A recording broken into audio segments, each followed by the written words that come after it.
안녕하십니까. 개헌을 쉽게 하려는 남자 유성춘입니다. 이번 편은 제가 올 초에도 한번 말씀드리긴 했는데요. 개헌 자금에 대한 부분을 말씀드릴까 합니다. 제가 이번 편의 제목은 많이들 질문 주신 부분들도 있는데요. 과연 2023년 하반기 개헌 자금을 얼마나 충분히 받을 수 있을까에 대한 부분을 말씀드릴까 합니다. 제가 이 편을 올 초에 됐는데 왜 또 이런 얘기를 하냐라고 생각할 수 있어요. 하지만 이슈가 있습니다. 이슈가 있고요. 트렌드가 급변하고 있어서 제가 급히 이 영상을 찍어보았습니다. 2023년 지금 4월인데요. 제가 지금 이 영상을 찍는 날이 4월 21일입니다. 근데 2023년 3월에 조금 색다른 일이 있었습니다. 한의원 네트워크를 가지고 있는 모모 한의원 네트워크 지점에서 신용보증기금 대출 관련 검찰 고발건이 있었습니다. 이게 원장님들 보셨기에 한의원 일이지 내일이 아닐 수 있다라고 생각할 수 있는데요.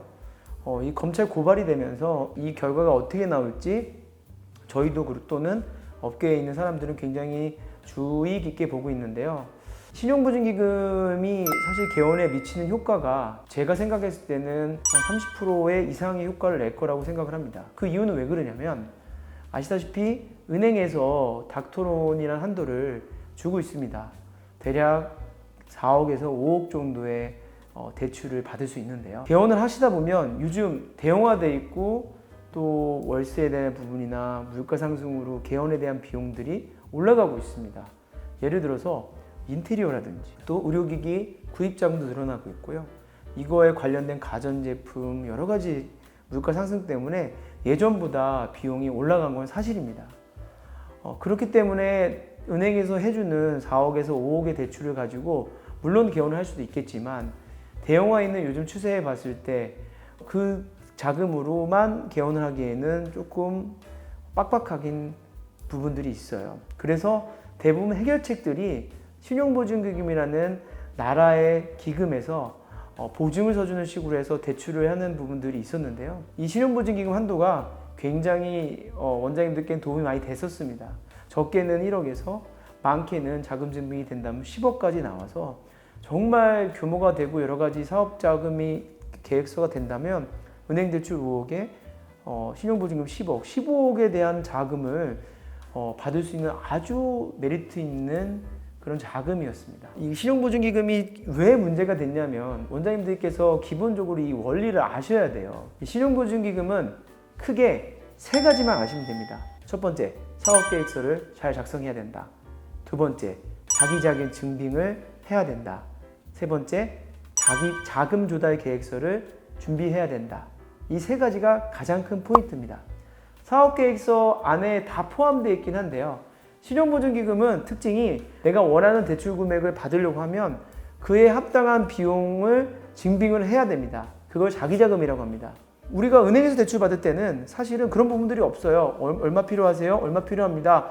신용도 되고 조건 맞으면 다 나오는 게 은행 대출이었다면 신용보증기금이 여기에 더 플러스 돼서 자기자금이라는 부분들을 꼭 확인을 하게 돼 있습니다.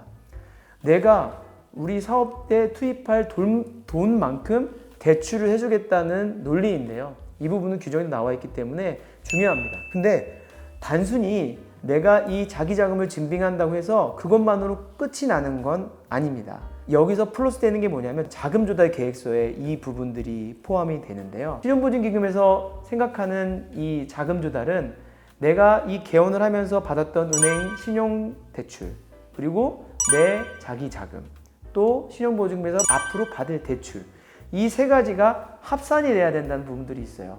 예를 들어서 내가 신용보증금에서 5억을 받고 싶어서 5억에 대한 자기자금 증빙이 됐어요.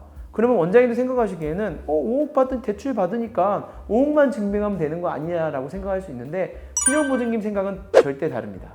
은행에서 대출 5억 받았죠?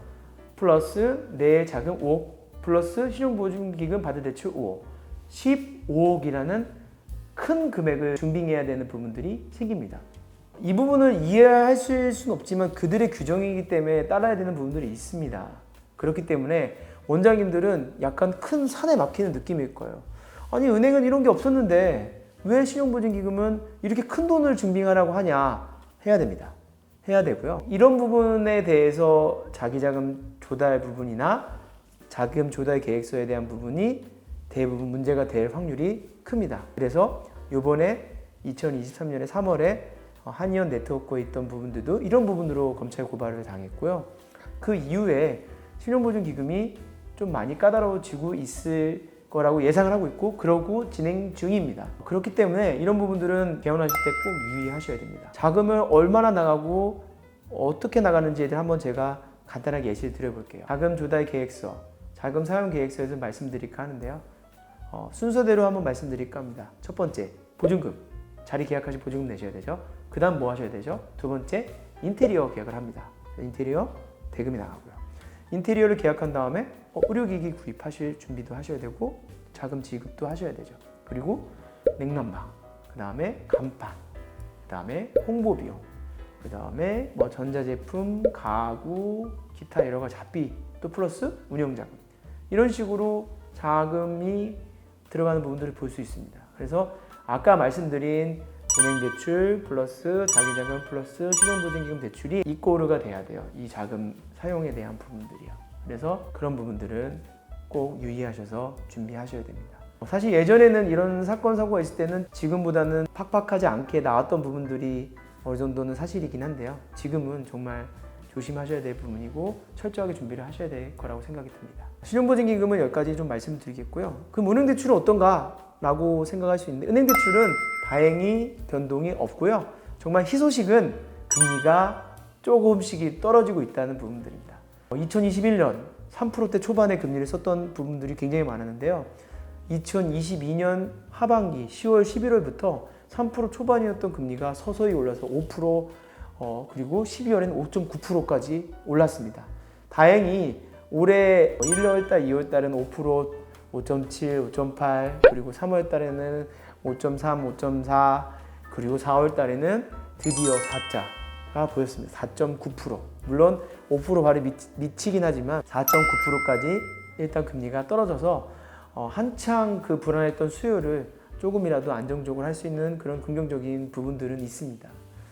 그래서 지금 제가 말씀드린 영상에서도 신용보증기금이 조금 더 준비를 많이 해야 되는 부분들이 있고요.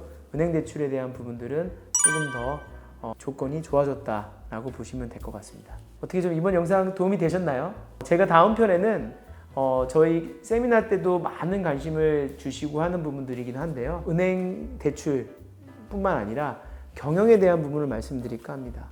경영에 대한 부분은 좀 어렵죠. 저는 좀 그 경영에 대한 부분을 비용이나 자금에 대한 부분으로 좀 말씀드리려고 하는데요. 원장님들께서 많이 주시는 질문이 내가 얼마를 벌 것 같고 돈이 얼마나 나가고 어떻게 진료를 예측해야 되는지에 대한 부분을 다음 편에는 제가 말씀을 드릴 수 있도록 하겠습니다.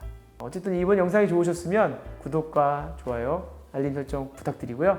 저는 다음 편에서 찾아뵙겠습니다. 시청해주셔서 감사합니다.